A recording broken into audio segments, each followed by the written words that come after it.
Oh la Quétale, donc on se retrouve pour l'analyse du match d'hier soir entre le Napoli et le FC Barcelone. Donc en premier, je vais analyser le match des Napolitains et en second celui du Barça. Donc pour commencer, on a vu Napoli qui a cherché à défendre et à jouer par contre-attaque.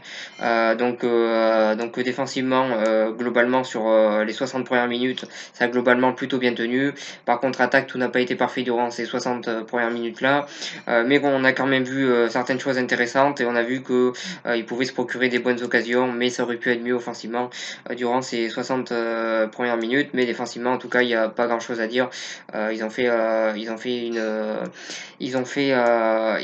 60 premières minutes plutôt intéressantes le Napoli et notamment Mertens qui fait un très très bon match et qui marque un but, un magnifique but, un bon basso.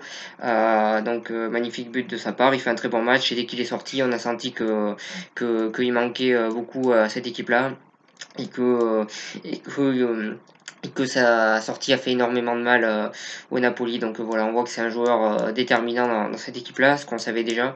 Voilà sur ça. Et pour en revenir sur le Barça, on a vu un Barça ronronnant durant 60 minutes qui a eu la possession sans vraiment se procurer de grosses occasions. Donc c'était assez ronronnant. On voyait assez peu de bons mouvements offensifs. On voyait un Barça qui avait la possession, mais ça restait quand même assez stérile. Il y a eu cette sortie de Mertens et puis rapidement ce but de Griezmann, un vrai but d'attaquant, un vrai but au sang-froid, un magnifique but, une belle action, magnifique passe de Busquets, pardon, qui a pas fait un énorme match, mais qui sur cette action-là a fait une belle passe, qui donne à Semedo qui sert magnifiquement Griezmann et ça donne un magnifique but. Offensivement, le Barça durant les 30 dernières minutes ça a été bien mieux, ils ont réussi à se créer plus d'espace et à montrer des choses bien meilleures qu'au début du match. Ça reste quand même pour moi un Barça assez ronronnant qui offensivement doit faire bien mieux.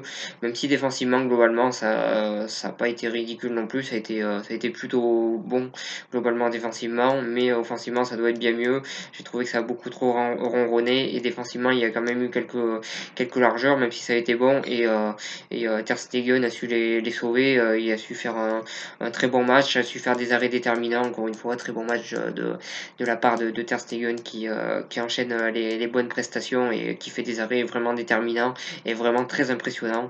À l'heure actuelle, c'est tout simplement l'un des meilleurs gardiens du monde et il a encore montré hier. Donc voilà sur ça. Un match nul, un partout qui est forcément un bon résultat pour le Barça qui au coup d'envoi sera qualifié vu qu'il y aura 0-0. Donc voilà, être qualifié au coup d'envoi c'est quand même quelque chose d'avantageux. Et en plus le Barça est une équipe qui perd très rarement à domicile, surtout en Ligue des Champions. Il y a des grandes chances qu'il se qualifie, même s'il y a énormément d'absents au Barça. Il y a Suarez, il y a Dembélé, il va y avoir de suspendus vu que Busquets et Vidal seront suspendus. Vidal qui a fait un plutôt bon match et qui est quand même très important au milieu de terrain, qui a pris un carton rouge assez bête. Voilà sur ça, qui va bien sûr manquer au match retour. Ils vont être obligés de changer le milieu de terrain et on sait que le milieu de terrain c'est quand même quelque chose de très important dans le foot, c'est quand même la colonne vertébrale et c'est pas anodin le fait de devoir changer les milieux de terrain. Mais je pense quand même que malgré tout le Barça va se qualifier et que le Napoli va être éliminé.